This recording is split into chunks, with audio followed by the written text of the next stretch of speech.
যদি কেউ দোয়ার হক আদায় করে দোয়া করতে পারে, দোয়া কবুলের জায়গাগুলোতে দোয়া করতে পারে, যথাযথভাবে দোয়া করতে পারে, দোয়ার শর্ত পূরণ করে দোয়া করতে পারে, কায়মন বাক্যে দোয়া করতে পারে, চোখের পানি ফেলে দোয়া করতে পারে, দোয়া এত বড় অস্ত্র, দোয়া এত বড় মাধ্যম, দোয়া এত বড় একটা উপায় যে এটা দিয়ে আল্লাহর লিখন, আল্লাহর তাকদীর, এটা আল্লাহর কাছ থেকে পরিবর্তন করিয়ে আনা যায় এই দোয়ার মাধ্যমে। অথচ এই দোয়াও আমরা বেশি মানুষ করতে পারি না। আমরা হুজুরদের দিকে চায় থাকি যে হুজুরদের সাথে আমরা শুধু আমিন আমিন বলবো, নিজেরা আল্লাহর কাছে দোয়া করবো এটা আমরা জানি না। অথচ আল্লাহ বলেছেন উদউনি আস্তাজিব লাকুম, তোমরা আমার কাছে দোয়া করো, আমি তোমাদের দোয়া কবুল করব। অতএব ভাইরা আমার, আমরা আল্লাহ রাব্বুল আলামিনের কাছে আমাদের ভাগ্যে যেন ভালো কিছু লেখা হয়, সেজন্য আল্লাহর কাছে বেশি বেশি করে দোয়া করব। এবং আমাদের তাকদীরে যদি কোনো ক্ষতিকর কিছু থাকে তো সেটা যেন আমাদের ক্ষতি না করে আল্লাহ রাব্বুল আলামিন যেন আমাদের প্রতি রহম করেন, এই মর্মে আমরা যদি দোয়া করি তো দোয়ার মাধ্যমে আল্লাহ তাআলা তাকদীর পরিবর্তন করে। অবশ্য তাকদীরের মধ্যে দুইটা প্রকার আছে, একটা তাকদীরে মুবরাম আর একটা তাকদীরে গায়রে মুবরাম।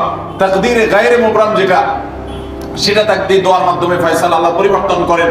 মুবরাম যেটা পরিবর্তন করেন না, অর্থাৎ যেটা চূড়ান্ত করেছেন আল্লাহ তাআলা আগে থেকে, সেটা পরিবর্তন করেন না। তবে বান্দার হায়াতের ক্ষেত্রে কোন কোন হাদিস থেকে জানা যায় আল্লাহ রাব্বুল আলামিন কোন নেক আমলের ফলে দোয়ার মাধ্যমে আল্লাহ রাব্বুল আলামিন অনেক সময় সেটাতে পরিবর্তন করেন এবং সেটাতে বারাকা দান করেন।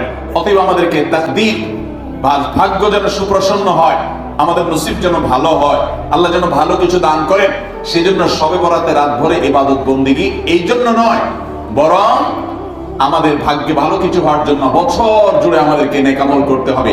এক রাত ইবাদত বন্দেগী করলেন, সারা বছর কোন নফল নামাজ, ফরজ নামাজ, অন্যান্য ফরজ কাজ করলেন না, আর আপনি আশা করলেন যে আল্লাহ আপনার জন্য ভাগ্যে ভালো কিছু লিখে দিবে, এটা সঠিক নয়।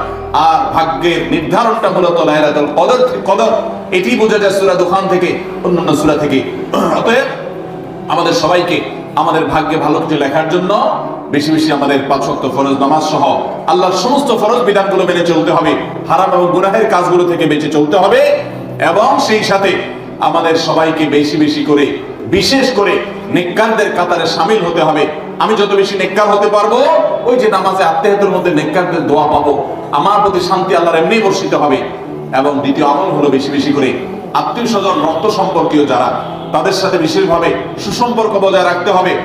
সম্পর্ক নষ্ট করা যাবে না, সম্পর্ক ছিন্ন করা যাবে না। এবং তৃতীয় আমল হলো বেশি বেশি দোয়া করতে হবে। এই তিনও আমল যখন আমরা একযোগে চালাবো, একদিক থেকে সাধারণ সব নেক আমল করব, বিশেষভাবে আমি আত্মীয় স্বজনের সাথে সম্পর্ক বজায় রাখার চেষ্টা করব, এবং আল্লাহর কাছে দোয়ার আমলটা বেশি বেশি করব, বরকত নাজিল হওয়ার মতো কাজগুলো বেশি বেশি করব। ইনশাআল্লাহ আল্লাহ রাব্বুল আলামিন আমার নসিবে ভালো কিছু দিবেন এবং মন্দ কিছু থেকে আমাকে বাঁচাবেন। নবী করিম সাল্লাল্লাহু আলাইহি ওয়াসাল্লাম আল্লাহর কাছে দোয়া শিক্ষা দিয়েছেন, আল্লাহুম্মা ইন্নী আউযু বিকা মিন দারকিল বালা, আল্লাহুম্মা ইন্নী আউযু বিকা মিন সুইল কাদা।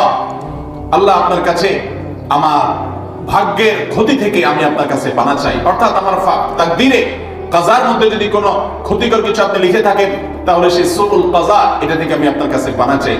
অতএব এই মর্মে আল্লাহর কাছে যত বেশি আমরা দোয়া করব, আল্লাহ রাব্বুল আলামিন আমাদেরকে তত বেশি হেফাজত করবেন।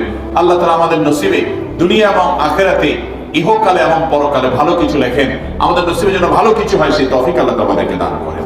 আমরা সবাই আমলগুলো করবো তো ইনশাআল্লাহ। আল্লাহ আমাকে আপনাকে আমাদের সবাইকে আমলের তৌফিক দান করুন। জাযাকুমুল্লাহু খায়রা ওয়া আখিরু দাওয়ানা আলহামদুলিল্লাহ।